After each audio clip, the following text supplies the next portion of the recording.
A gente vai falar sobre o design e a globalização, certo? Nós já estamos no terceiro tópico do livro texto lá. Então, ele vai começar falando um pouco de como que é feita a globalização dentro do design. Aí, no caso, você não distingue o design, os produtos que são feitos, tá? De uma forma geral. Depois, a gente vai passar para como que foram feitos os produtos no mundo inteiro, né, em relação ao design. Então, ele vai citar exemplos. A gente começa falando da Grã-Bretanha, depois passa para a Alemanha, depois a gente vai para a Itália, vai falar de outros países, China, Finlândia, tipos de design para vários países. E por último, eu coloquei um pouquinho e um exemplo, tá, de ciclo de vida de produto lá no finalzinho, tá? Então, assim, a aula ela tá bem, tem muito exemplo de produto para vocês olharem, e isso vai ajudar vocês também na parte de criatividade. Aí no final, bem no finalzinho, eu, eu, dei, eu coloquei uma aula, é rapidinho, mas é mais para para mostrar para vocês como que você pode desenhar um objeto, limitando esse objeto num tamanho que você queira. Se você tem um tamanho, sei lá, de 20, 10 centímetros na mão, quer desenhar isso aí na mão, que tipo de ferramenta que você pode usar aí para isso, tá? A gente viu na aula passada algumas ferramentas, né, que você já usava apenas uma caneta para fazer um produto, uma ideia, e aqui eu vou dar uma outra ideia para você começar a desenhar a partir de uma ferramenta básica, beleza? Então a gente vai falar hoje do design e a globalização. Esse aqui eu vou postar no canal ainda, tá? Os três vídeos que a gente já teve aula, eu vou postar lá. Esse é o livro que a gente está vendo. Então a gente vai falar sobre design e globalização. Bom, a gente vai começar falando aqui dos anos 90. Mas, como eu falei numa das aulas passadas, a globalização ela não é recente.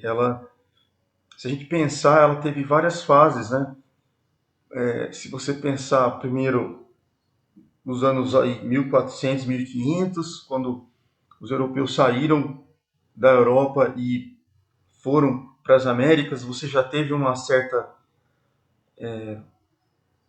período inicial de globalização. Depois, mais para frente, a gente pula lá para 1770, 1780, né? Você já tem a industrialização, revolução industrial, já seria uma outra forma de globalização. E mais recentemente, a partir dos anos 90, aí, você tem uma invasão da internet no mundo, né?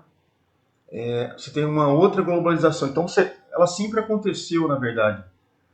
A única coisa é que ela foi feita de modo diferente, né? Dependendo da tecnologia. Então, aqui, nos anos 90, o design, de forma geral, ele foi tomado pela globalização, assim como outras tecnologias, tá? A gente está falando só do design, então esse é o nosso tópico.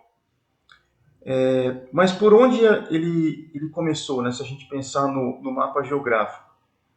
Ele começou pelo seguinte eixo, tá? O eixo Ásia. Então você tem aqui Taiwan, essa parte inferior aqui da China, tá?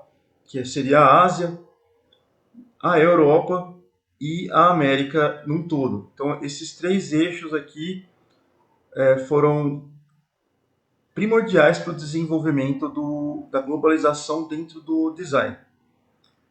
Nesse caso aqui, a gente vai citar as empresas asiáticas, né? Sobretudo o Japão,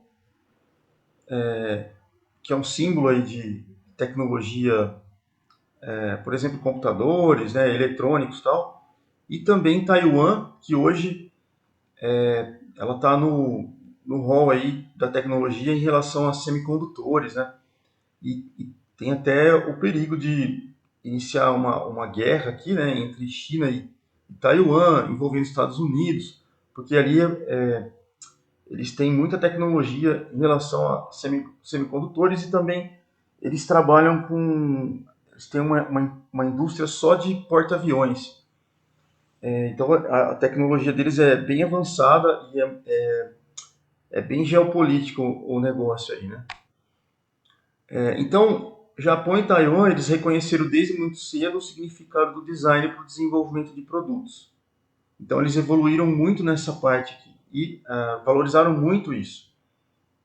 Aqui, por exemplo, eu deixei o exemplo do automóvel New Beetle, da Volkswagen, que ele é um exemplo de sucesso da globalização, tá? Que esse carro, a gente vai falar lá na frente, mas o, o carro que mais foi vendido no mundo, um dos mais, né, foi o Fusca.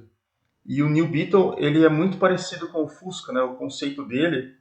E depois de um trabalho que a Volkswagen fez, ele foi muito vendido no mundo, seguindo o sucesso de vendas do Fusca, né?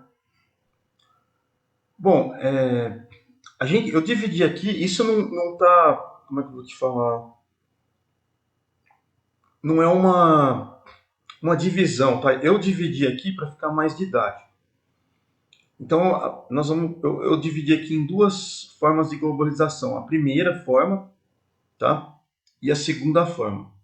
A primeira forma de globalização, começando aqui nos anos 90, você tem empresas, você tem instituições que estabeleceram escritórios de contato na Europa, tá? Que funcionavam fazendo sondagens do mercado. Então, por exemplo, eu citei aqui, ó, empresas asiáticas, tá? Que elas queriam desenvolver produtos, por exemplo, nos Estados Unidos ou na Europa, mas eles não queriam desenvolver o produto deles lá, por exemplo, na China. Eles queriam criar escritórios nos Estados Unidos, na Europa, para conhecer o tipo de mercado que eles iam inserir os produtos deles. Tá? Então, isso aqui foi a primeira forma de globalização no sentido de levar o produto do design para outros países. Então, uma empresa asiática abre um escritório na Europa, conhece o mercado deles, faz o desenho lá mesmo e já vende os produtos por lá. Então, isso aqui foi uma invasão, por exemplo, da cultura asiática no país em que eles gostariam de desenvolver o produto, né, ou comercializar. Então, essa foi a primeira forma de globalização. Mas isso não aconteceu só com empresas asiáticas, né, nos Estados Unidos e na Europa. Esses países, a própria Europa, os próprios países da Europa, ou o próprio Estados Unidos, eles fizeram as mesmas coisas com os países asiáticos. Então, foi a ida e a volta, né? Então, vamos dar um exemplo aqui de alguns escritórios que fizeram essa primeira forma de globalização. Esses escritórios que eu vou falar para vocês, eles estão vivos até hoje, tá? Eu peguei o site aqui, depois vocês vão dar uma olhadinha lá. É interessante vocês entrarem, porque eles têm todas as áreas que vocês imaginarem de desenvolvimento de produto, todas mesmo, tá? Desde aviação até produto eletroeletrônico, produtos de realidade aumentada. O pessoal trabalha com tudo, tá? Tudo que você imaginar. Então, alguns escritórios, né? Aqui eu estou citando alguns dos grandes. Você tem o Design Continuum. Esse símbolo aqui, o primeiro, tá? É o escritório do Design Continuum. O Frog Design é esse segundo, tá? Também está vivo até hoje. E o Ideal, que é o mais famoso aí de todos, esse aqui, ó, tá? Eles abriram filiais na Ásia. Então, da mesma forma que os asiáticos invadiram os Estados Unidos e a Europa, tá? O pessoal da Europa, os americanos, invadiam a Ásia com filiais de empresas de design. O objetivo era você colaborar com os clientes, no caso que são os próprios asiáticos, né? Eles queriam ser parceiros diretos do próprio país que ia render para ele a clientela, né? No caso, ter a demanda para desenvolver o produto. Tá? Então, esses três aqui são exemplos de empresas de design que deram certo fora do país, né? E fizeram essa parceria saindo dos seus países e indo para os países asiáticos. Ok. Então, aqui eu vou pegar, por exemplo, o design contínuo, né? Esse aqui é o site deles, tá? Aqui você já vai ver uma introdução, tal, eles colocam uma animação, tal. Aí você tem aqui o home, profile, o portfólio deles, carreira, se você se interessar pela carreira deles, e o contato. O que eles produzem, tá? Eu peguei alguns exemplos, e aí, aqui eu dei um exemplo, né, da design contínuo. Eles produzem esse tipo de design. Aqui é mais voltado para design de interiores, tá? Se você entrar no site lá, você vai ver isso daí. Tá? Esse exemplo aqui, por exemplo, das janelas, eles usam a ideia de mosaico, tá? São várias formas geométricas com cores diferentes, tá? Então, um fundo aqui, por exemplo, o próprio céu já dá um fundo, né? Um azul bem clarinho, um outro azul mais escuro. E formas triangulares, trapezoidais, para formar um mosaico. Então, eles usam isso como fundo, eles espelham a parte de cima. Ao mesmo tempo, você vai ver que eles trabalham com muitos materiais diferentes, né? Tanto de parede, ó, dá uma ideia de madeira, tá? Não que seja madeira, né? Dá uma ideia de piso, de material mais pisos frios, né? Azulejos. E esse aqui é uma parte mais, dá uma ideia de comodidade, né? Ok? A Frog Design, esse é o site deles, tá? Eles são mais, vamos dizer assim, eles têm mais áreas de atuação. Quando você olha o site da Design Continuum e compara com a Frog, eles atuam em todas as áreas aqui, tá? Eles atuaram, por exemplo, no desenvolvimento de caminhões da Volvo e também objetos de realidade aumentada. Eles também fazem, por exemplo, realidade virtual. Você vai fazer uma apresentação para uma empresa, essas coisas relacionadas a avatares, né? Eles também têm isso aqui. E o que você vai ver lá no site deles, né? Eles têm insights, trabalhos, serviços, a cultura da empresa, né? Então esse aqui é o site deles, tá? É muito dinâmico o site. É interessante que vocês deem uma olhada depois. Eu deixei aqui, ó, o site, tá? Para vocês entrarem. E aqui o que eles fazem, tá? Eu peguei um exemplo. Eles trabalham, por exemplo, com imagens, desenvolvimento de interface gráfica com celular, ou fachada até de fachada de prédios, tá? Esse exemplo aqui, ó, um tipo de hotel, tá? Desenvolveu aí. Então eles são bem dinâmicos, tá? Atuam em várias áreas. E por último, a Ideal, essa daqui é a mais famosa, tá? Também eles trabalham com tudo que você imaginar aqui, tá, pessoal?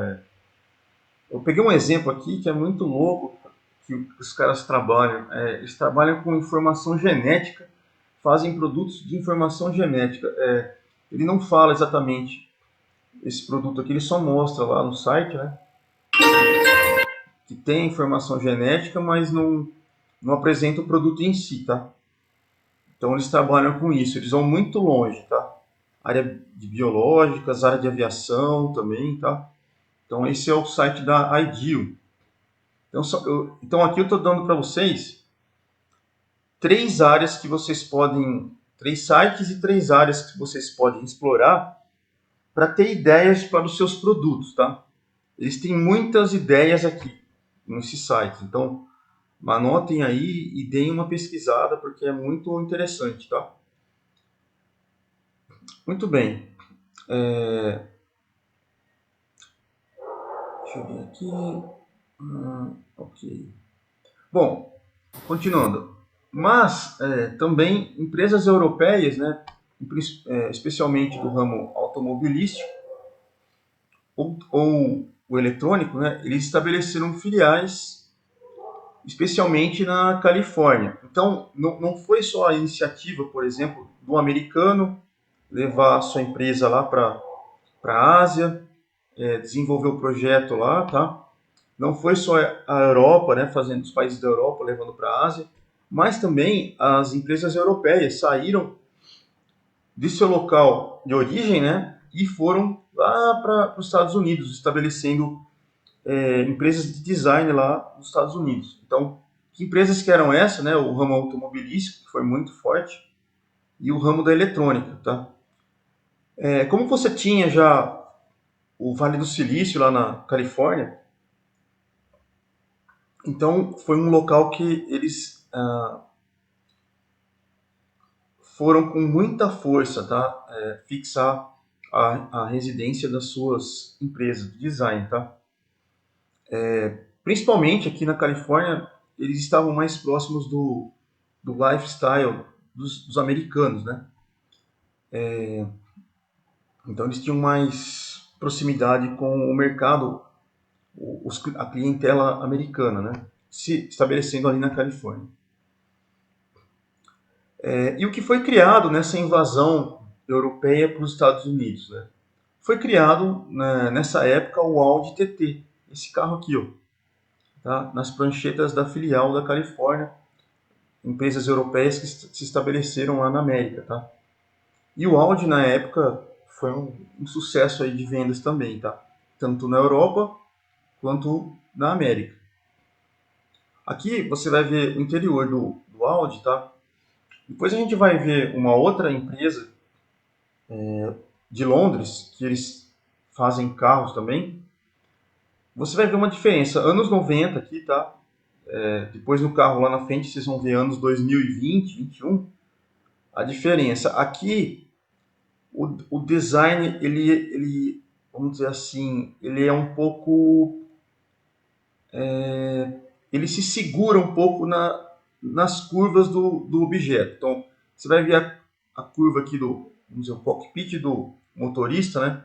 Ele é mais arredondadinho, tá? Ele é mais comportadinho. Ele não, as curvas aqui são um pouco arredondadas e não tem um traçado muito longo, tá? Você vai ver um desenho aqui, ele faz um pouquinho aqui, é muito parecido, por exemplo, com os carros populares aqui no Brasil ainda, né? Ele traz essa ideia, sabe? Se você for num carro europeu dos anos 2023, por exemplo, esses carros mais caros, né? Eu vou mostrar lá na frente. Você vê que o design ele é bem mais. Você faz um traço bem mais longo. Se você considerar aqui, fizer um traço com um lápis aqui, né? O traço é curto, tá? Ele é arredondadinho. Nos atuais, o traço é bem mais longo, tá? Que a pessoa faz.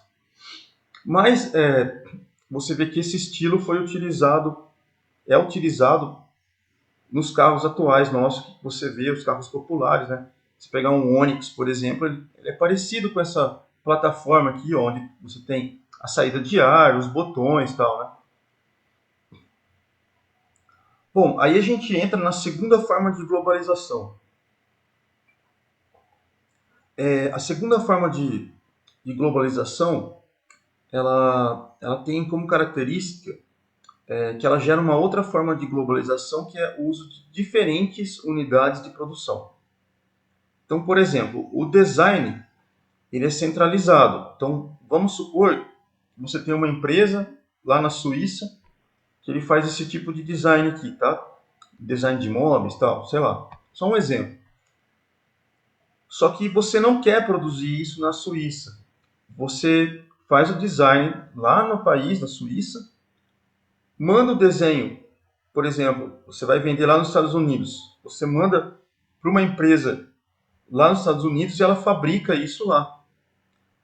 Certo? Mesma coisa, você tem uma empresa que fabrica no Canadá, você manda o design para eles e eles fabricam no Canadá ou na Irlanda. Tá? Isso acontece muito. Um exemplo aqui dos carros da Volkswagen. O design, por exemplo, ele é feito lá na Alemanha e o desenho não é feito aqui no Brasil. Aqui no Brasil, você só tem algumas linhas de produção, eles mandam um desenho para cá e só fabrica aqui, faz a montagem, né?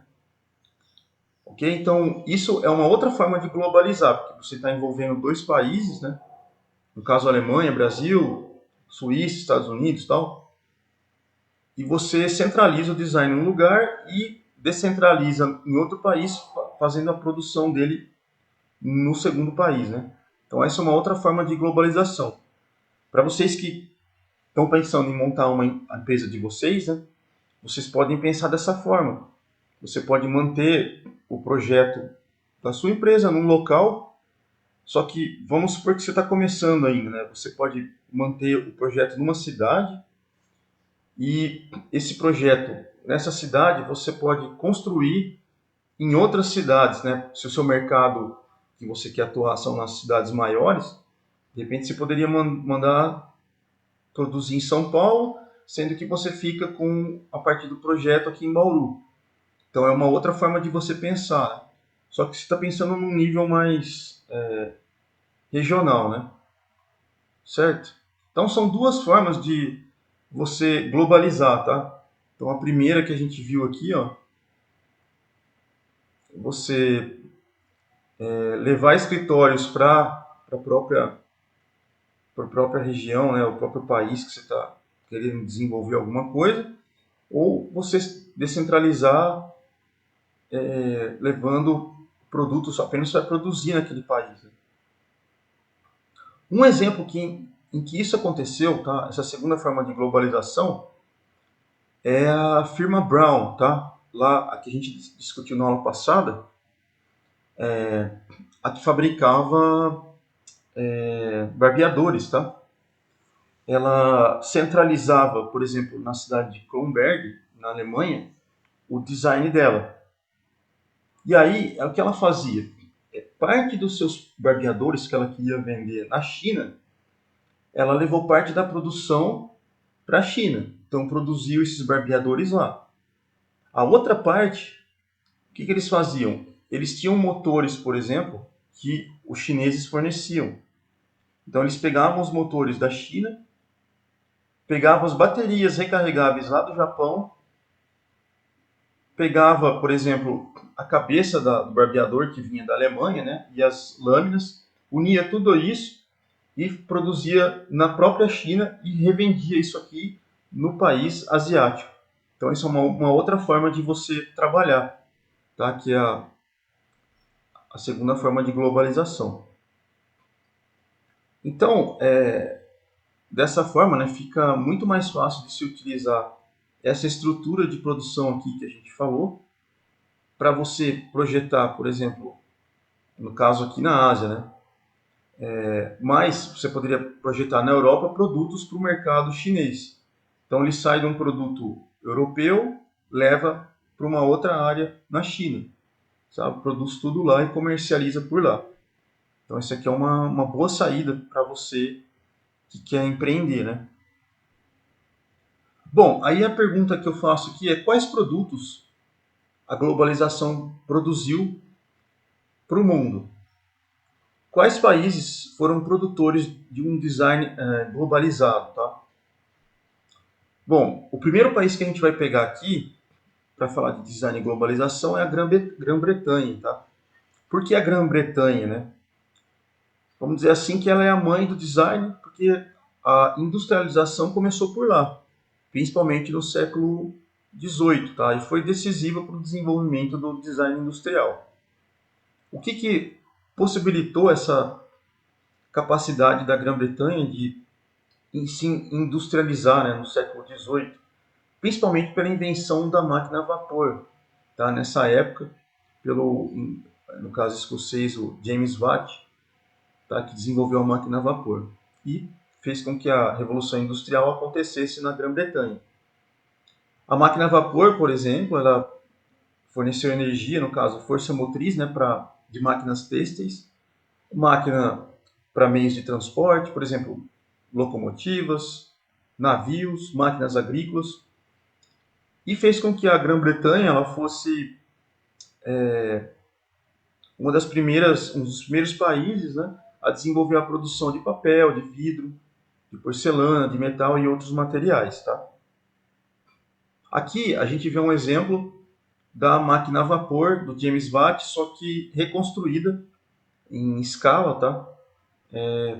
Do motor a vapor, o que ajudou muito na época a fornecer a força motriz para esses tipos de máquinas que a gente citou aqui. Então, a partir da industrialização da Grã-Bretanha, a gente viu na aula passada, né, que toda essa transformação que aconteceu mudou totalmente a sociedade, né? A condição socioeconômica das populações mudaram, as formas de trabalho mudaram, a forma de vida, a habitação, tudo mudou, tá? O planejamento urbano também mudou. E essa mudança, eu deixo aqui 2 livros para vocês, tá? Um livro, esse aqui não, mas eu tenho como conseguir esse livro aqui para vocês. Um livro eu já consegui, pessoal, é lá na frente, tá? Depois eu vou mandar para vocês no Classroom. É um livro que fala do desenvolvimento do design na parte de tecnologia de software e para arte, tá? Como que começou essa parte de utilização de software, de eletricidade na arte, tá? Isso nos anos 80 para 90. Eu baixei esse livro ontem, daí eu vou passar para vocês também. E aqui, esses 2 livros aqui, são livros que vão falar dessa transformação na sociedade através do design e da industrialização que aconteceu principalmente aí na Grã-Bretanha. Então, um dos livros que eu recomendo para vocês, se vocês quiserem colocar na bibliografia de vocês,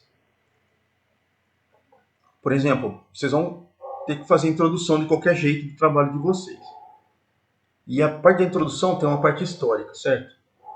Então, você poderia começar falando a parte histórica do que vocês vão trabalhar, usando esse livro aqui, que ele tem bastante coisa da história, né, da mecanização humana. Então, esse livro aqui é chamado de A Mecanização Assume o Comando. O autor é o suíço Jie Dion, tá? Muito conhecido aí na área. O livro da década de 60, mais ou menos, que ele fala dessa época aí também. E ele fala dos inventos, da infância do desenvolvimento do projeto do design, tá? Então esse livro aqui é muito legal para vocês pegarem para começar falando da história, tá? Ali na sua introdução, isso é legal. Aí você cita o livro, que é um livro bom, tá? O outro livro é O Mito da Máquina, que fala do desenvolvimento e um constante refinamento técnico da cultura das máquinas. Ele mistura um pouco da sociedade, fala da economia e a influência das condições da civilização como um todo. Tá? Esse livro é o do Mumford, também um livro bom aí para vocês terem para utilizar para desenvolvendo a sua introdução, os 2 primeiros parágrafos da sua introdução, a parte histórica, né? Isso é interessante, tá? Bom, aí no final do século XIX, a gente viu isso na aula passada, ainda na Grã-Bretanha, você tem aquele movimento, os artes e ofícios, o Arts and Crafts, que era uma oposição ao progresso da industrialização. E aí surgiram todos aqueles designers da época que iam contra esse progresso e queriam um caráter mais individual, manual dos seus projetos. Né?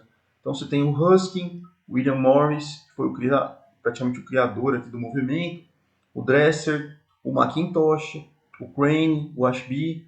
Então todos esses designers aqui queriam trabalhos manuais práticos no desenvolvimento dos seus trabalhos em si. Ok? Nessa época aí da contra-industrialização no design, né, vamos dizer assim, você tem após a Primeira Guerra Mundial, os designers na sua maioria, então eles queriam ir para uma tradição, utilizar uma tradição artesanal do país e projetaram móveis, por exemplo, tipos de vidros, objetos, produtos têxteis, né? Um exemplo são aquelas cadeiras dos irmãos tonê, né? Que eles vergavam, né, as formas da cadeira, do encosto aqui, através do vapor, né? Então isso aqui é um exemplo da tradição artesanal de um país em desenvolvimento de um design de um produto, tá? E aí a gente tem, aqui a gente vai citar algumas empresas, tá? Que começaram lá atrás, desde 1759, por exemplo, estão vivas até hoje, tá? Elas passaram no desenvolvimento da produção em massa dos produtos, né? Passaram por essa fase que a gente acabou de falar, né? Tradição artesanal, etc. E surgiram na Grã-Bretanha e se tornaram objetos da globalização atual. Então, começaram lá atrás, tá? A empresa Wedgwood, ela foi fundada no século XVIII. Ela é uma indústria tipicamente britânica, tá? E ela fabrica porcelana e vidro. Essa empresa começou lá atrás, passou por várias épocas, aí, 2 guerras mundiais, tá? E ela está viva até hoje. Então, hoje, ela é uma das empresas que fabricam porcelana e vidro, né, no caso, e estão vivas ainda nesse segmento de mercado. Ela absorveu em 97 uma empresa alemã da mesma área ali, a empresa Rosenthal. Tá? Então, ela é hoje uma empresa líder do mercado lifestyle. Tá? Isso aqui é o site deles, tá? O que eles fabricam hoje, então, uma xícara, por exemplo, uma prataria, tá? Potes de porcelana, pratos de porcelana. Então você acha isso daqui lá no site deles, tá? Então isso é uma forma de globalização feita pela Inglaterra, por exemplo, nessa parte de porcelana. A porcelana sempre foi famosa na Inglaterra, né? Você sempre teve isso lá, e eles conseguiram manter isso até hoje, né? Aqui um exemplo do site, lá você vai ver tipos de porcelana diferentes, né? Okay? Então, esse aqui é o primeiro exemplo que a gente tem de globalização feita por um país, no caso a Grã-Bretanha, exportar seus produtos para o mundo, né? E mantendo as características, vamos dizer assim, antigas do design, né? Vivas até hoje, tá?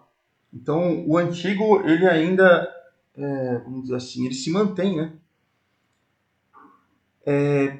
Outro exemplo de design e globalização da Grã-Bretanha é o caso do designer Douglas Scott. Então ele era um cuteleiro, ele se formou na Central School of Arts and Crafts, tá? E trabalhou de 1936 a 39, 3 aninhos aí nesse escritório aqui londrino, tá? Desse cara aqui, o Raymond Loewy. E o que esse cara fez, pessoal? Ele desenvolveu os ônibus de 2 andares que tem lá no Reino Unido. Esses ônibus são conhecidos no mundo inteiro, tá?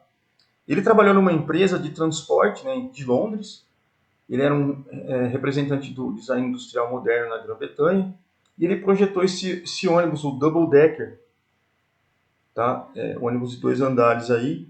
Todo mundo conhece, ficou como figurinha carimbada lá na Inglaterra, né? Então isso aqui é uma outra forma de globalização. Esse ônibus depois foi desenvolvido em vários outros países, né? Hoje a gente tem aí ônibus aqui no Brasil mesmo, né? De 2 andares, de empresas de aviação. Se você pegar Cometa, que mais? Danúbio Azul, essas empresas que tem por aí, né? Todas elas têm aí ônibus de 2 andares, né? Então isso aqui globalizou também, tá? Saindo da Inglaterra. Daí a gente vai para o cenário automotivo. Após a Segunda Guerra Mundial, né? Foram as empresas do ramo automobilístico, como a Aston Martin, essa daqui, tá? Essa figura é dessa empresa. Temos a Bentley, a Jaguar, que é muito famosa, né? A MG, a Mini Cooper também, que é famosa, a Lotus, que estava, não sei se está ainda na Fórmula 1, né? E a Rover, né? Que hoje é o Land Rover, que definiram a imagem britânica, que eles faziam, né, pessoal? Eles combinavam uma tradição do design com inovações tecnológicas e tradição, né? Então essas duas coisas fizeram com que o design tivesse uma cara diferenciada, que foi exportada para o mundo e se tornou objeto de globalização. Então aqui, ó, a Aston Martin, esse aqui é o site deles, tá? Esse é o carro, um dos carros que eles produzem. O carro aqui ele é mais, vamos dizer assim, entre aspas, a palavra artesanal. Eles produzem por encomenda os carros, tá? É tipo o que a Ferrari faz, né?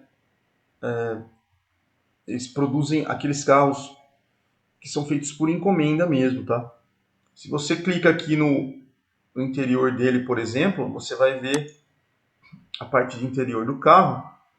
Se você comparar lá com o Audi TT dos anos 90, você vai ver aqui que o design desse carro ele tem traçados mais longos, ó, principalmente aqui onde fica entre o motorista e o passageiro, né? O, o traçado ele é bem mais longo. Ele tem aquela ideia de, eu vou falar lá na frente, tá?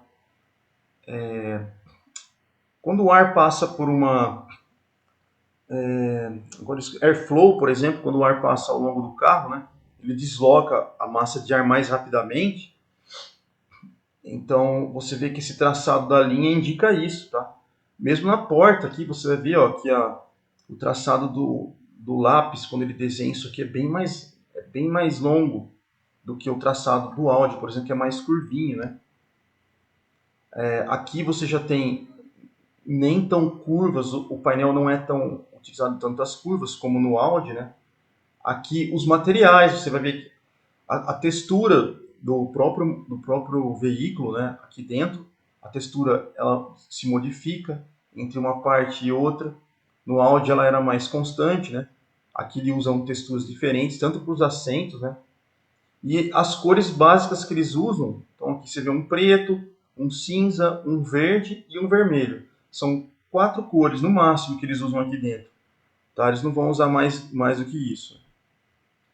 Ok? Então, isso aí são características desse tipo de design, né, que foi distribuído para o mundo e globalizado. Né? A gente tem, desde os anos 60, a Grã-Bretanha exportando a cultura pop para o mundo. Né? Então, você vê isso principalmente na música, com os Beatles, por exemplo, na arte, na propaganda, na fotografia. Tá? Então, isso era natural da Grã-Bretanha, né? Exportar cultura para outros países. Outros exemplos, você tem os Rolling Stones, né, o Pink Floyd também, que representavam um estilo de vida, você indo contra o conservadorismo. Então a Grã-Bretanha ela sempre foi um país globalizado, né? Por isso que tudo que ela exporta hoje faz parte dessa globalização que já é dela. Né? Na arquitetura também você teve uma exportação de ideias. Por exemplo, essa imagem aqui, ó, é do grupo Arquigram, que é um movimento arquitetônico europeu, no caso da Grã-Bretanha, né, que exportava ideias de arquitetura para o mundo. Ele surgiu em 1961, né, numa escola de arquitetura em Londres. Então, na arquitetura, eles também distribuíram aí ideias. Né. Outra forma de projetos de design que foram exportados para o mundo, por exemplo, até a década de 60, 50, vamos colocar. Depois da Segunda Guerra Mundial, né, você tem um dos designers industriais da Grã-Bretanha, que é o Sir Michael Black. Esse cara aqui, tá? Ele estudou numa universidade lá da Grã-Bretanha, que é muito conhecida pelos designers, tá, pessoal? E é muito forte. Ela é chamada de Royal College of Art. Então, essa universidade aqui é muito forte na formação dos designers. Então ela contribuiu muito para a formação e educação do design em si, tá? Esse cara aqui, ele ajudou a criar um escritório de design, o Research Unit, que está vivo até hoje, tá? E o que esse cara fez? Ele ajudou a melhorar, a projetar a identidade visual tanto dos projetos de trens europeus, no caso aqui da Grã-Bretanha, né? E a identidade visual da parte de transporte de trens da Grã-Bretanha. Então aqui ó, um símbolo, por exemplo, das ferrovias britânicas, tá? Esse símbolo aqui. Ele ajudou a projetar, por exemplo, a parte de estética dos trens, então você vai ver a parte do setor de passageiros, tá? Estações, tudo isso aqui foi revitalizado por esse cara aqui, tá? E isso, com o tempo, outras companhias ferroviárias europeias, né, e do próprio mundo foram pegando algumas ideias e ajudando a desenvolver no mundo inteiro o design e globalizando essas ideias desse cara aqui. Então a Grã-Bretanha também ajudou nessa parte de ferrovias, né, a desenvolver o design pelo mundo.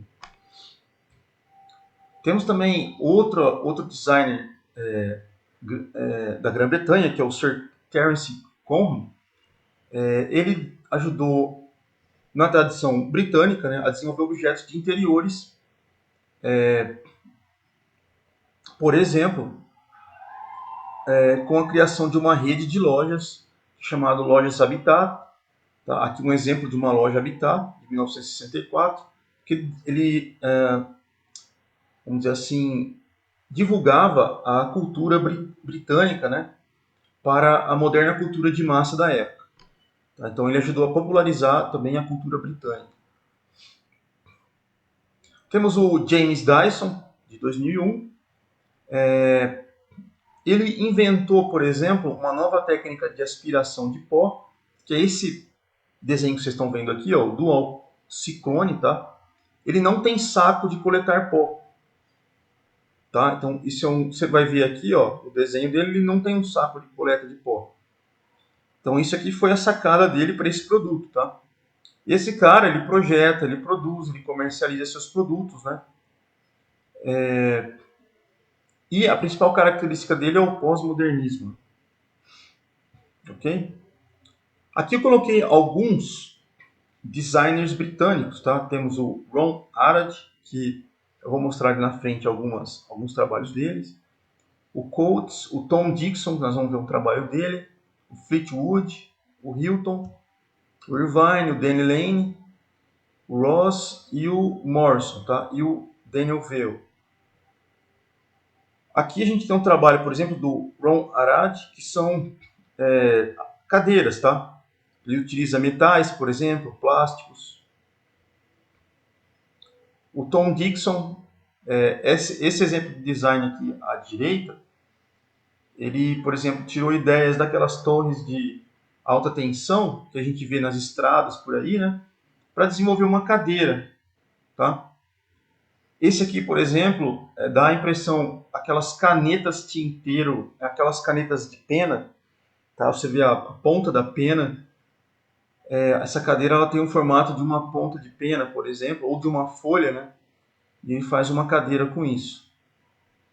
Outros exemplos de trabalho do Tom Dixon. Outro designer alemão, o Morrison, tá? Ele fez, por exemplo, trabalhos de informação para passageiro. Então você vai chegar num lugar ali, você vai ter um mapinha, tá? Você está falando onde você está. Então, um sistema flag de informação para passageiro.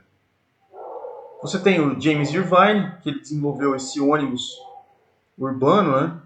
Parece muito com aqueles ônibus de Curitiba, né? Outra coisa interessante são os ônibus de Curitiba, né? Quando eles param na plataforma, a plataforma é muito... Ela tem um caráter... Eles exploram muito esse caráter do design, né? Da curvatura do ponto de ônibus. Praticamente parece um cilindro, só que todo de vidro, né? E o ônibus se conecta ali e você tem o passageiro pode embarcar e desembarcar. Então, essa plataforma de ônibus de Curitiba foi criada lá nos anos 70 para os anos 80, tá? E até hoje ela está lá. É uma ideia muito interessante também. Aqui você tem produtos do grupo Inflate, da Grã-Bretanha, tá? São objetos infláveis, só que eles colocaram luzes aí nos objetos, ok? Esse aqui é da cultura pop da época, né? E você tem os produtos Dunhill. Então, por exemplo, você tem cartão de crédito, de moeda aqui, por exemplo, uma caneta esferográfica, abotoaduras, relógio de pulso, tá? E o cinto com o símbolo da Grã-Bretanha. Aqui um isqueiro, tá? E aí você tem diversos escritórios internacionais voltados, né, no caso, do país da Grã-Bretanha, né? Tem sua sede de origem na Grã-Bretanha, por exemplo, tem o Fitch e o Ideal, né? Fundado em Londres em 1969. Você tem o Pentagram e o Seymour and Powell. E aqui eu peguei um exemplo para vocês, o Pentagram. Até hoje ele está vivo, tá, pessoal? Então é um site que também eu recomendo que vocês deem uma olhada, porque ele tem várias ideias também de produtos, tá? Para vocês até poderem desenvolver o de vocês. Eles trabalham tanto na área de transporte aéreo, por exemplo, identidade visual, tá? E outras tecnologias, tá? Da área de tecnologia, internet e tal, parte telefone, celulares, essas coisas, tá? Você tem o Fit Design também. Esse aqui é mais voltado para arquitetura e design, tá?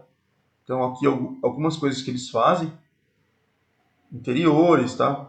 Fachadas, etc. E nos anos 90, né, formou-se ligado à cultura pop, a pop beat dos anos 60, uma radical, mas também espetaculosa e irônica nova cena do design, tá?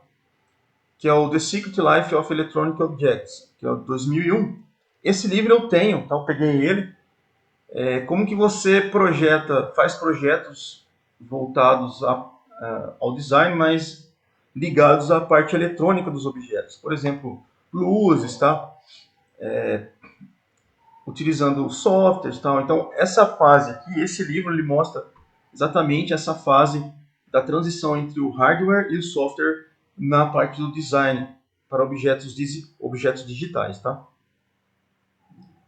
Então, pessoal, esse aqui foi um apanhado de projetos de design que a gente viu para a parte de, só falando na Grã-Bretanha, tá? Dos projetos que existiam e que globalizaram, ajudaram na globalização dos projetos pelo mundo, tá?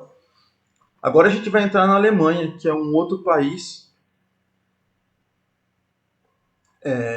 muito forte na parte de design, assim como a Itália, tá?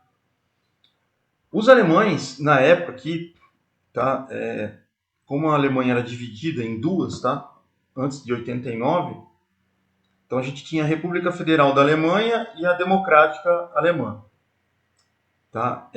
A República Federal da Alemanha, ela desenvolveu, por exemplo, dentro do design, e esse autor, o Lindinger, de 83, ele dá exatamente 10 mandamentos dos princípios do bom design industrial, a boa forma na indústria. Tá? E todo produto que segue esses 10 mandamentos, ele tem que ser configurado de acordo com essas qualidades específicas. Então, por exemplo, todo design ele tem que ter um alto uso prático, uma segurança suficiente, um longo prazo de vida e validade. Ele foge um pouco daquela ideia de obsolescência programada, né? Tem que ter uma adaptação ergonômica, tem que ter uma personalidade técnica e ao mesmo tempo formal, tem que ter ligações com o contexto, o objeto tem que ser amigável com o meio ambiente, tem que ter uma boa visualização do uso, uma alta qualidade de configuração e uma estimulação sensorial e intelectual para o ser humano. Aqui eu também coloquei alguns designers alemães, tá? O Norman Foster, o Frank Gehry, o Hans Hollein e o Dieter Heinz, tá? Então, essas empresas que eu vou falar agora, alemãs, são empresas que desenvolveram e têm até hoje, tá? Começaram muito, muito cedo, lá para 1800, 1700, e elas estão até hoje, tá?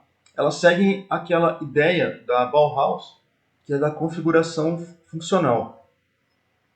O objeto toma sua forma de acordo com a função que ele executa. Tá? Então, essa primeira fabricante é uma fabricante de cozinhas, tá? A Bultaup. Ela utiliza-se ela está no mercado desde os anos 60, utiliza os princípios do design dos anos 60, por exemplo. Ela vem daquela escola da HFG de Ulm, que a gente falou na aula passada, né? E ela utiliza essas ideias para o desenvolvimento dos seus produtos. Então, por exemplo, você vê aqui uma pia, tá? Para cozinha, por exemplo, você vê que ela é bem simples, ela tem linhas retas, né? Geometria bem reta, apenas uma saída para a água aqui, e o objeto é totalmente funcional. Então ela segue uma configuração funcionalista. Tá? Então aqui um exemplo da parte de cozinha da fabricante Bultop, tá? No interior de uma cozinha. Tá? Temos a outra fabricante, a Erco. Então, a firma Erco é uma das mais importantes empresas mundiais fabricantes de luminárias. Tá? Você vê aqui, né? A luminária ela tem até um marcador de angulação, né? O alemão ele é muito detalhista nessa parte, tá? Ele faz as coisas medindo ângulos, medindo distâncias, sabe? Então eles colocam um objeto e colocam esses medidores, né? Parece que eles adoram colocar essas coisas, sabe? Então esse programa de luminárias da Ergo é um exemplo do design alemão voltado para a iluminação. Você tem a Festo, eu acho que aqui no grupo todo mundo já ouviu falar. Essa empresa aqui, no ramo de mecânica, tá, da engenharia mecânica, ela é muito forte no mundo inteiro. Tanto para a área pneumática quanto para a área hidráulica. Eles trabalham na parte, além de instalações hidráulicas e pneumáticas em indústrias, eles vendem kits de educação para pneumática e hidráulica. Então isso aqui, por exemplo, ó, é um kit para que a pessoa aprenda tudo sobre pneumática e hidráulica. Eles vendem esses kits para as universidades, tá? Tem várias universidades brasileiras, eu vou citar uma, o Instituto Federal de São Carlos ali, eles têm um desses kits aqui da Festo para auxiliar os alunos a aprenderem essa área de pneumática e hidráulica, tá? Então a Festo é muito famosa no mundo para esse tipo de trabalhos, tá? Esse é o site deles, tá? Aqui no Brasil, vocês podem entrar depois lá. A Grohe e Hans Grohe, essa empresa fabricante de metal sanitário para banheiro. Tem designers, pessoal, que só fazem isso. Eles só desenham objetos para banheiro. Tá? Você vê que essa linha ela é bem minimalista. Tá? Você vai ver um ponto aqui de abertura para o escoamento de água, uma torneira. A parte do chuveiro. Tá? E aqui o chuveirinho, né, no caso, e um suporte para a pessoa se apoiar aí, por exemplo. A Grohe, né, pessoal, e a Hans Grohe, ela é como se fosse a Mercedes dos fabricantes de metais sanitários, tá? Ok? Temos a Hiwi, essa empresa produz ferragens para construção de produtos sanitários, como que vocês estão vendo aqui, ó. Tá? Ela utiliza desde plástico, diferentes materiais, né? Plástico, madeira, metal, né? Para desenvolvimento de produtos sanitários. Tem a Interlook, fabricante de mobiliário, tá? Ela segue a política de produtos funcionais, a forma segue a função, né? Então eles têm projeto de armários com divisórias moduladas. Temos a Lamy, a fabricante de instrumentos de escrita Lamy, tá? Eles fabricam esse tipo de produtos. Todos esses produtos, pessoal, são atuais, são empresas antigas que estão vivas até hoje, tá? Assim como a Brown, que a gente já mostrou. Essa daqui, a WMF, eles fazem máquinas para café. Então, isso aqui é uma máquina para café, tá? A Volkswagen, que é a mais conhecida de todas, eu acho, né? O Fusca, por exemplo, da Volks, vendeu mais de 21 milhões de exemplares no mundo, principalmente na época da Segunda Guerra Mundial, né? O carro foi muito difundido, né? É um verdadeiro símbolo da globalização e da produção alemã no mundo inteiro. E aí, como eu falei para vocês, o New Beetle, em 1996, ele tentou reviver o modelo do Fusca, né? E ele conseguiu até criar a própria cultura do New Beetle em alguns países, né? Como nos Estados Unidos, onde foi bem vendido o veículo, né? Você tem outros exemplos, né, de carros muito bem vendidos aí pela Volkswagen, que é o Golf, né? Também foi um modelo GTI, por exemplo, foi bastante vendido aí no mundo. E aí você tem a República Democrática Alemã. Daqui eu tenho apenas um exemplo, tá, de design, tá? Eles também tinham três aspectos do design que eles seguiam. Então, assim, a República Democrática Alemã, ela já tinha uma pegada mais estatal, tá? Então eles incentivavam muito as empresas estatais a se desenvolverem no país, tá? Eles tinham uma orientação clara de colocação de temas políticos sociais, tá? Então tem toda essa parte política envolvida nos produtos, né? E havia uma discussão teórica intensa nas questões do funcionalismo e na semântica dos produtos. Então, pessoal, essa característica estatal era mais voltada nessa parte da República Democrática Alemã. E você tem aqui o binóculo, que é uma característica desses produtos da República Democrática Alemã. Tá? Esse é um tipo de design aqui deles. Agora vamos para o design da Áustria. O design da Áustria ele foi importante principalmente naquela época inicial, que você tinha os designers, eles queriam um trabalho mais manual, né? Então as cadeiras dos irmãos Tonnet, vergadas através de vapor, né? Você obtinha o formato das cadeiras que a gente está vendo aqui. Os designers atuais austríacos, eu tenho um exemplo aqui para vocês, tá? É o Christian Fenzi. Ele projetou, por exemplo, esse carro de bombeiros, tá? Bem invocado aqui que vocês estão vendo, ó. A cor laranja. Ele tem saídas aqui para água, tá? Ele tem pares de mais rodas aí do que um veículo comum do corpo de bombeiros que a gente conhece, né? Então esse é um tipo de design austríaco. Mas você tem outros designers, o Hermann Zeh, Gerhard Hofer e o Christian Fenz, né? São os três aí. Você tem o Gerald Kiska, tá? Esse cara aqui, ele é muito conhecido em projeto de motocicleta, pessoal, tá? Principalmente daquela firma KTM, e também ele fez projetos para Porsche. Então esse cara aqui é muito conhecido aí no mundo do design, tá? Saindo da Áustria, a gente vai para a Suíça. A Suíça a gente tem bomba para jardim, por exemplo, da empresa Gardena, essa daqui, e aspersor para grama. Esse de molhar grama, tá, pessoal? Esse aqui da Gardena também. Você tem sistema de imobiliário de escritório, o W, esse aqui é um exemplo. Aqui em cima da mesa, o designer ele tentou colocar, aqui vocês estão vendo uma graminha, né? Ele fez uma abertura aqui no meio, ó, que você pode colocar coisas. Entre elas ele colocou como se fosse uma graminha, um conjunto de gramas, né? Para que você ficasse mais confortável, próximo da natureza, né? Essas ideias mais bucólicas. Né? saindo da Suíça e entrando no design da Itália. Então, nenhum país em termos de design teve tanta publicação, tá, a seu respeito como a Itália.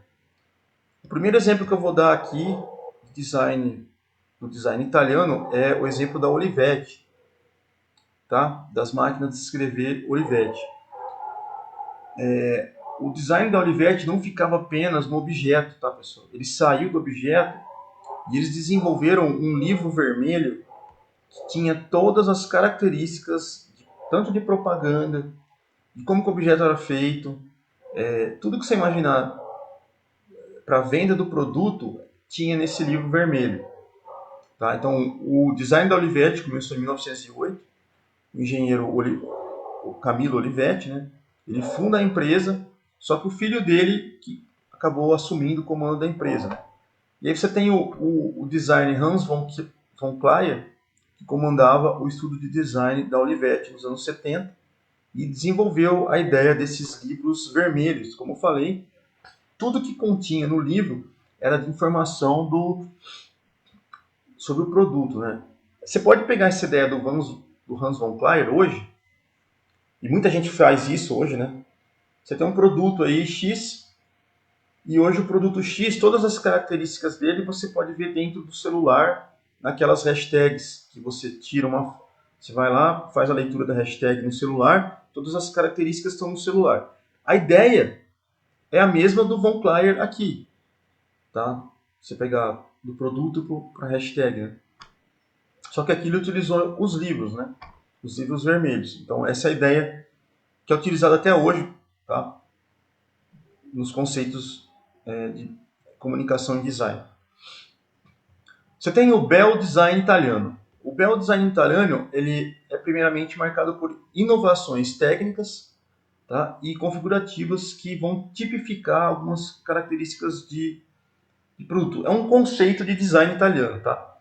Quem fez parte do bel design italiano? A gente tem o Plia Folding Chair, que é a obra do design Giancarlo Piretti. Essas cadeirinhas aqui vocês conhecem, eu acho, né? Quem nunca foi num bar e viu uma cadeirinha dessa, né? Um boteco, aqui no Brasil, cada boteco tem uma cadeirinha dessa. Quem nunca prendeu a mão nessa cadeirinha também, né? Outro tipo de bel design italiano é esse televisor, que é o televisor desenhado pelo design Zanuso, né?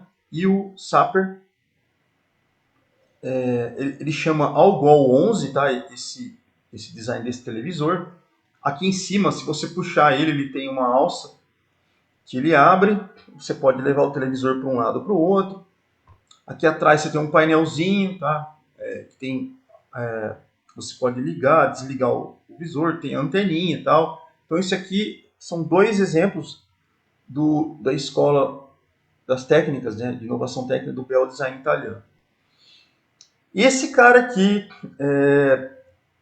é o cara que desenvolveu um monte de coisa aí na questão de automobilística no design italiano de carros.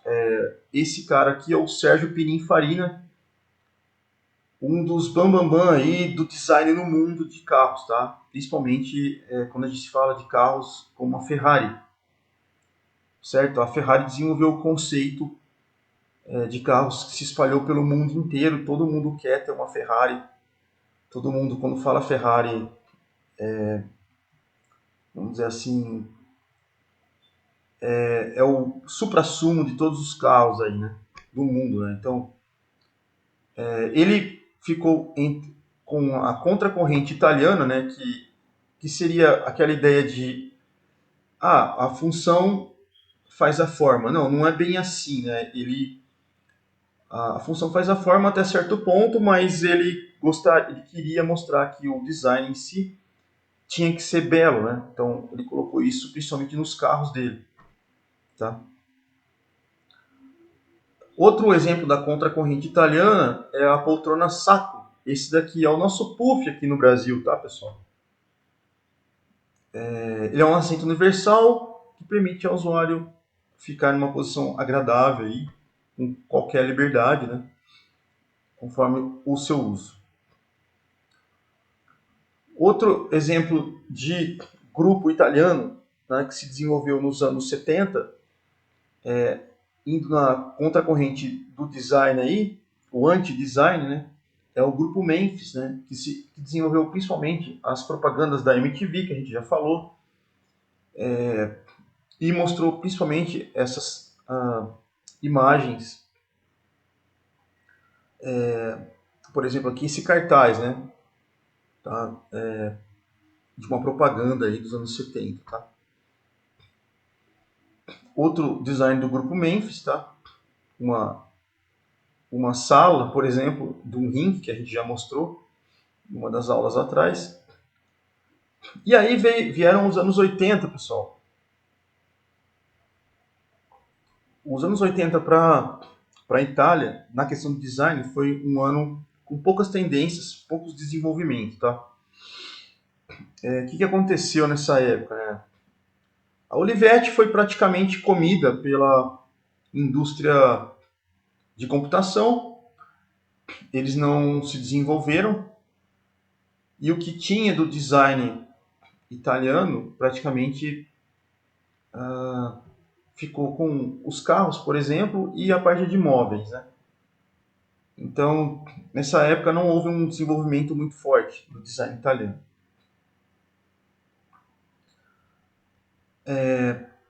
Da Itália a gente passa para a Holanda, tá?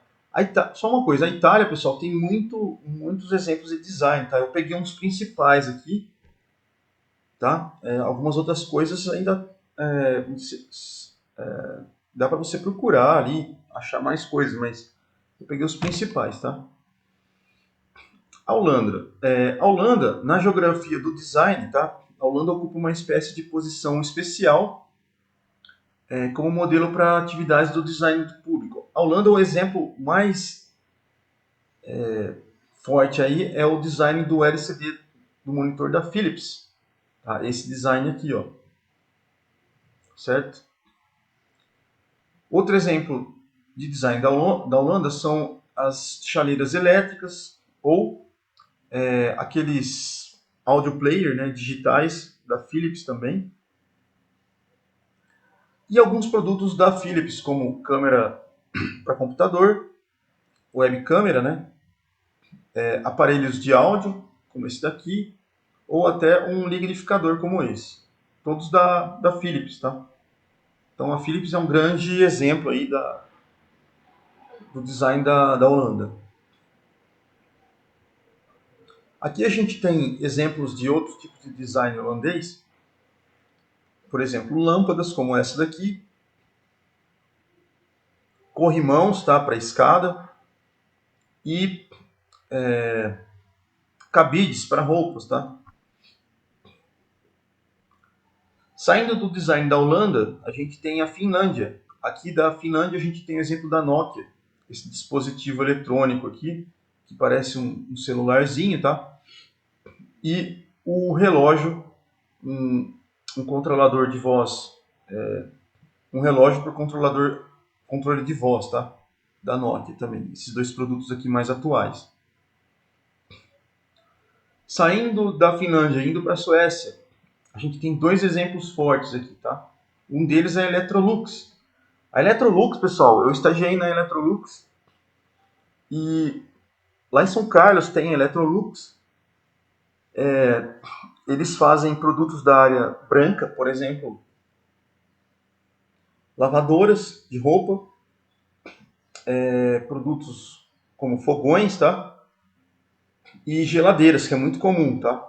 As geladeiras da Electrolux têm um bom desempenho. O design deles é um design agradável, tá? Ele fica dentro dos designers da concorrência, não é um design ruim. Então eles fabricam muitos eletrodomésticos, tá? Esse exemplo aqui, ó, é um aspirador de pó robótico, né? Se você soltar ele vai andando e vai limpando, né? Então esse é um exemplo de design da Electrolux, tá? Exemplo de globalização, que foi vendido para o mundo inteiro. Outra empresa que é muito famosa na Suécia é a Ericsson. E aqui, acho que todo mundo já teve aquele design tijolinho da Ericsson, ou parecido, né? Na época do início dos celulares aqui no Brasil, que começaram a se desenvolver. Esse aqui é um daqueles exemplos que vinha uma canetinha e tal, desenhava ali. Então, esse aqui é um exemplo de desenvolvimento de design globalizado para a Suécia, né? Você tem outras empresas também que a gente já citou aqui, que é a Volvo, a Saab, tá? Então, eles têm uma reputação muito boa aí na qualidade de seus produtos. A Rússia ela é um pouco fechada quanto aos seus produtos de design. Então, a gente tem no Brasil, assim, um exemplo que é o Lada, que na época foi muitas pessoas acabaram comprando o carro, né? Mas o carro, ele, se você for ver esse carro aqui, né? Ele é um exemplo dele, de 1977, né? Ele é um carro que ele aguenta o tranco, tá? Só que o design dele é bem desfavorável, é um carro quadradão, né? E as máquinas fotográficas da Horizon, tá? Russas também. Dois exemplos de design russo. E aí a gente entra nos Estados Unidos, e esse aqui a gente tem o Streamline, aquele exemplo que a gente deu nas outras aulas. Falamos sobre o trem, tá? Que ele usa aquelas ideias de que o ar percorre melhor o objeto se ele tiver uma característica mais curvada, né? Então a gente tem aqui exemplo da locomotiva, do Dreyfus, que é um dos designers que projetou isso aqui. Você tem um exemplo de motorhome, também usando o mesmo princípio do streamline, né? Na ponta aqui ela é mais curvada. Você tem um apontador de lápis, usando o conceito de streamline.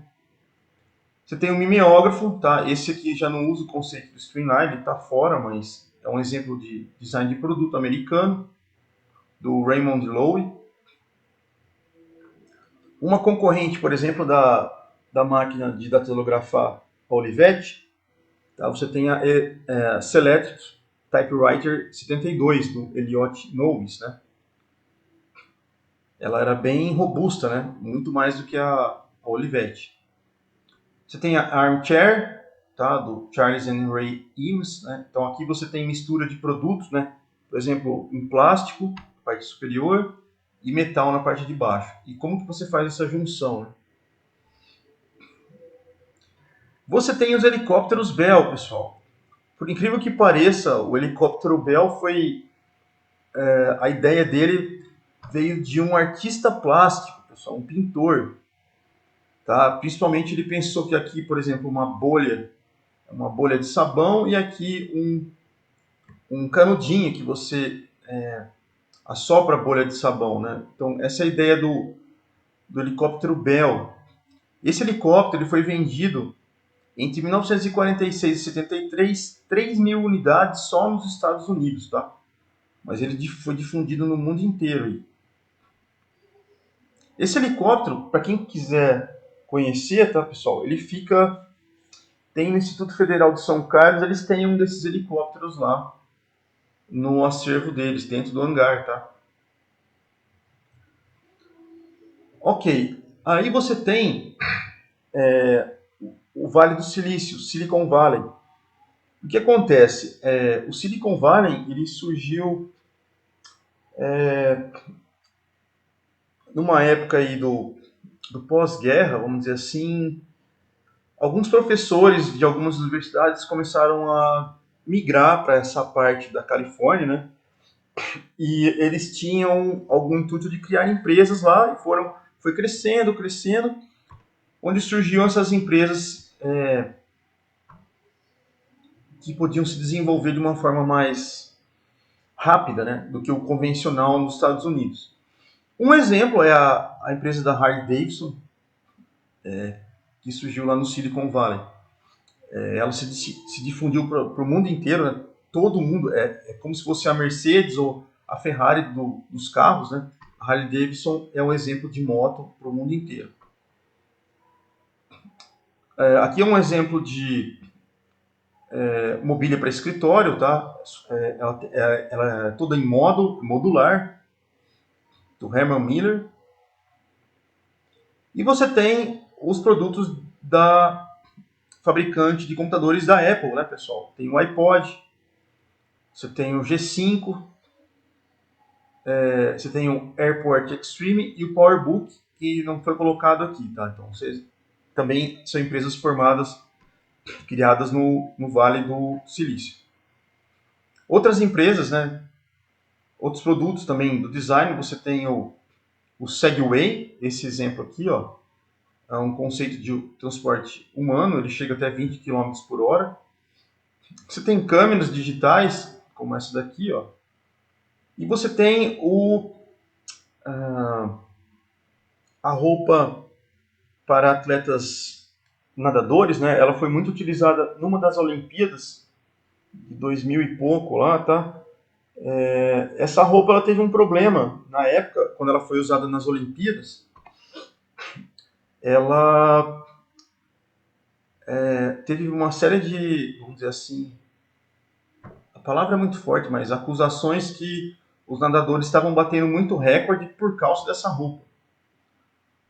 O tecido da roupa, dessa roupa aqui, ele era inteligente, então ele tinha um formato de escamas de tubarão que se adaptam ao, ao escoamento da água conforme passam por ele. Tá? Então, esse tipo de roupa aqui, ele foi banido depois da próxima Olimpíada, né? Aí os nadadores começaram a utilizar aquelas bermudas longas, né? Mas essa daqui foi utilizada em uma das Olimpíadas, tá? Pelos nadadores. E aqui você tem também o zip drive, que foi muito utilizado, né, para você guardar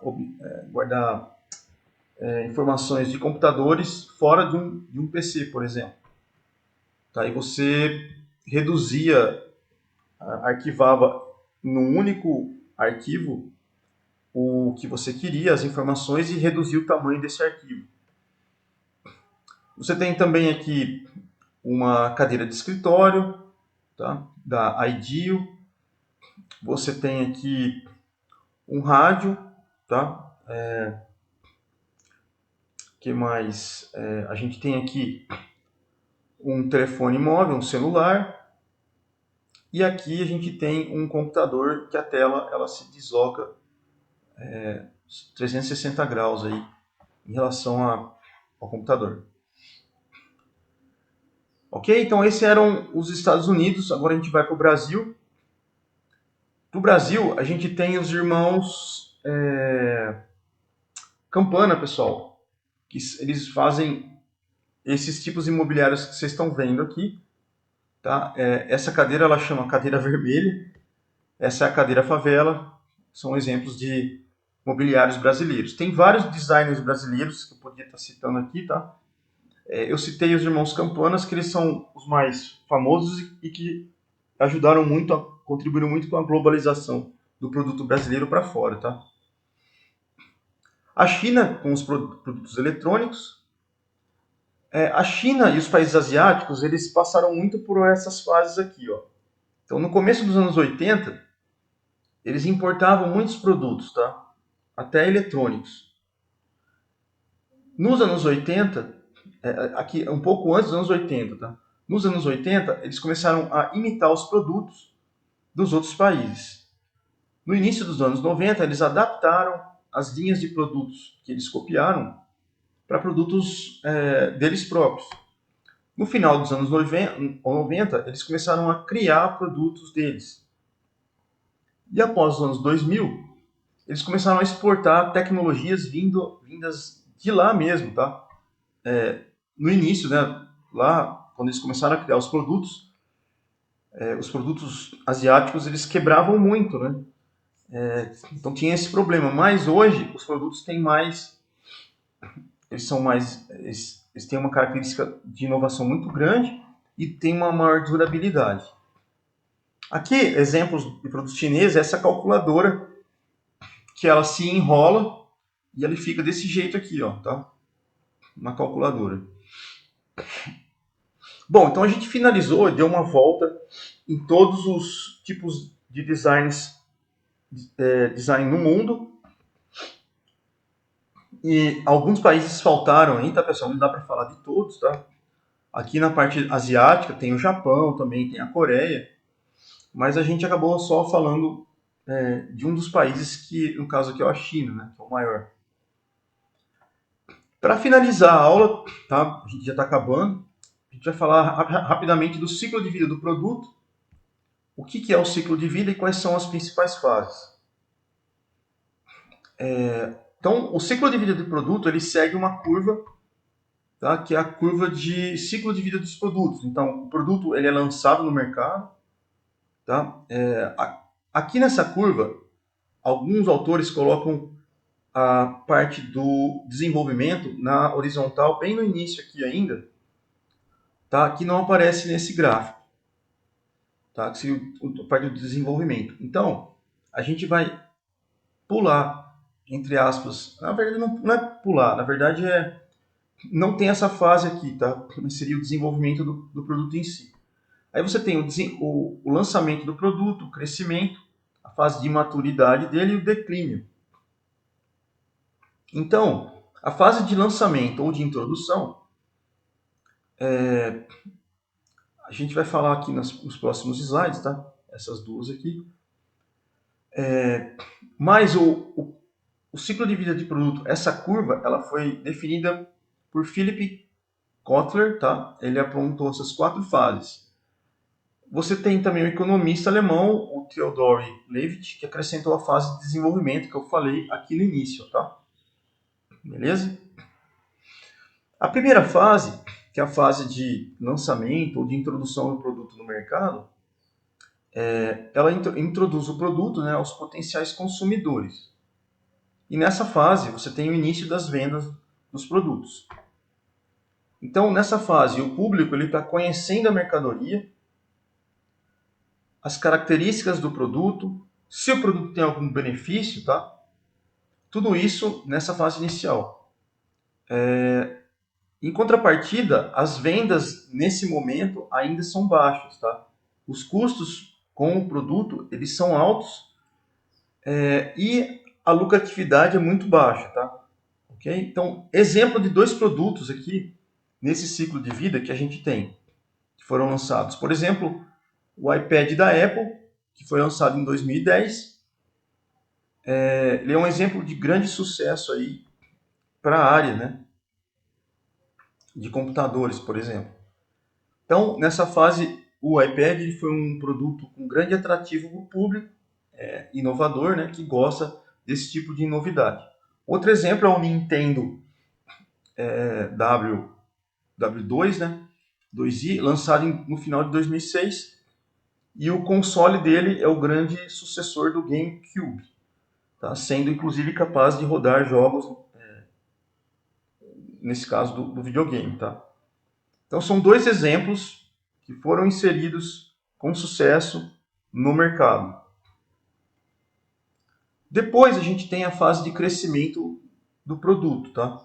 Então, nessa fase, o público consumidor já conhece o produto, tá? E já está adotando o próprio. Então, as vendas e os lucros já alcançam um rápido crescimento. Os custos são reduzidos, porque o aumento da produção é elevado. Né? Só que aqui você tem um problema muito sério que é o fator concorrência. Então, o seu concorrente vai começar a aumentar a produção.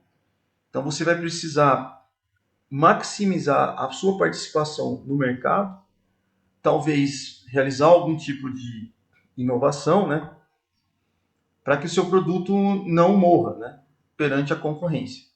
A gente tem 2 exemplos, então, aqui de fase de crescimento no ciclo de vida, que é o Segway, esse exemplo aqui, ó, que foi lançado em 2002, é um veículo individual, tá? Sobre 2 rodas. Ele atinge 20 km por hora e tem uma bateria ela precisa ser recarregada por 8 horas, né? A bateria. O visor, ele tem um visor aqui de LCD também. Então esse é um exemplo de crescimento de produto no mercado. E outra é o iPod, lançado em 2001. Tá? Ele já vinha de uma série de produtos anteriores, né, de 1G, 2G, tal, tal, tal, e ele serviu de exemplo aqui para a fase de crescimento do ciclo de produto. Depois a gente tem a fase de maturidade do produto, e aqui eu vou citar o exemplo da boneca Barbie, tá, pessoal? Nesse exemplo aqui, ó, é a etapa de maturidade do produto, então é o auge do produto no seu ciclo de vida. E nessa fase você tem o ápice do pico de vendas, né? Você tem um pico de vendas. E as vendas, nesse caso, tendem a se estabilizar, né? O cliente, ele sofre a fidelização, tá bom? Os custos já vão diminuir, né? E os lucros são potencializados. Então, a Barbie é o exemplo mais comum que a gente tem nessa fase, tá? Ela foi lançada em 1959 e era um ícone dos anos, né? A boneca. Em 2002, ela passou por um probleminha aí, que devido a vários lançamentos de outros tipos de bonecas concorrentes, ela perdeu espaço no mercado. Então ela precisou sofrer uma certa mudança aí para que as vendas fossem mantidas, né? Então foi desenvolvido, por exemplo, a Barbie mais Cine, que é uma nova estética da Barbie. Tá? Depois, a gente tem a última etapa, que é o declínio do ciclo de vida do produto. Então é marcado pela queda nas vendas, né? E o lucro também cai, né, até a sua eventual descontinuação. Aqui o que pode acontecer? O produto pode ser substituído, houve uma mudança de comportamento do público, do consumidor.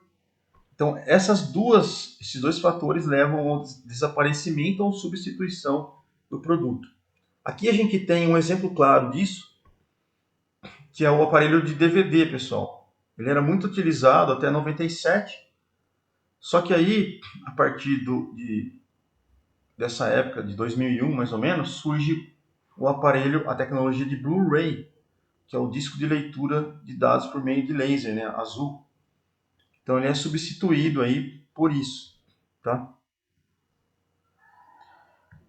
E você também tem o brinquedo da Lego, né, pessoal? Ele quase sumiu do mercado. Ele era de madeira na época, né? E aí em 99, a partir dos anos 90, ele sofreu uma modificação total aí na sua constituição. Hoje você tem produtos da Lego que são totalmente digitalizados, né? Você constrói robôs com Lego, essas coisas, e o produto teve que, para continuar no mercado, fazer uma série de alterações. Aqui no final eu vou deixar para vocês, né? Depois vocês dão uma lida, o que a gente falou, tá a parte de introdução, você tem aqui da parte de introdução, né? De exemplos, a gente tem o iPad, o HP Touchpad, o LG Optimus Pad. Na fase de crescimento tem o Sony Reader, o Kindle da Amazon, tá? Que ainda está sendo vendido. E da parte de maturidade você tem exemplo de livros e revistas impressos, tá? Depois vocês fazem uma leitura aqui só coloquei para acrescentar.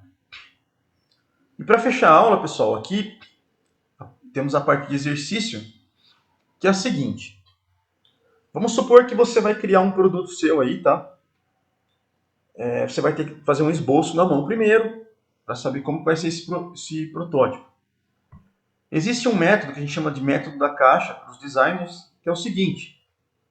Você vai desenhar uma caixa, como essa daqui, ó, da forma que está aqui. Um retângulo. E você vai tentar colocar o seu objeto dentro dessa caixa. Você pode criar linhas que passam pelo meio do objeto, se quiser, se for o caso, se for te ajudar, né? E aí você vai desenhar esse objeto e melhorando a forma dele até chegar ao objeto final. Essas linhas de apoio da caixa você pode fazer bem mais fracas que o objeto em si. O objeto de design aqui no caso, que é um ferro de passar, as linhas desses objetos são mais fortes. Então você vai ver normalmente elas Você vai apertar a mão, você vai apertar o lápis na ponta dele lá e vai tentar deixar bem mais forte do que essas linhas da caixa que são bem mais fracas, tá? Então, experimentem fazer esse exercício, tá, pessoal? Em casa, você vai construir uma caixinha e vai tentar colocar um produto dentro dele. Você pode começar, por exemplo, com uma caneca, tá? Por exemplo, você quer... Pega um exemplo de celular, exemplos bem fáceis de desenhar, uma lâmpada, por exemplo, coisas bem simples. E tenta desenhar esse objeto colocando ele dentro de uma caixa como essa. Você não precisa ficar só no 3D, você pode vir para o 2D. Então aqui, por exemplo, ó, tem um objeto, tá, que seria um exemplo de um celular. Ele desenhou uma caixa, só que no plano. Ó. Então ele fez aqui uma caixa nesse plano. Então ele desenhou as curvas do objeto como que ficaria de frente. Ele fez uma outra caixa no outro plano, o objeto ficaria de lado e aqui atrás. Tá? Então ele fez uma caixa no plano. No final, o que ele obteve? Ele obteve essa ideia aqui, ó. Então vocês, para tentar desenhar o seu produto, você pode partir do conceitinho da caixa e desenhar ela no plano ou na parte tridimensional. Se você quiser usar uma cor para destacar, você pode usar uma cor só, como ele fez aqui, ó. Como que você desenha em cores, né? Você pode pegar um lápis, por exemplo, tá? Um lápis ou uma caneta com ponta mais grossa, essas pontas chanfradas, e você vem aqui, ó, e desenha em amarelo, por exemplo, uma parte mais forte e vem soltando a mão aqui na parte mais fina. Você pode desenhar com a caneta mais forte embaixo. Quando você chegar do meio para frente, você vem com um lápis mais clarinho, da mesma cor do pincel, tá? E aí você vai ficar com esse formato aqui, certo?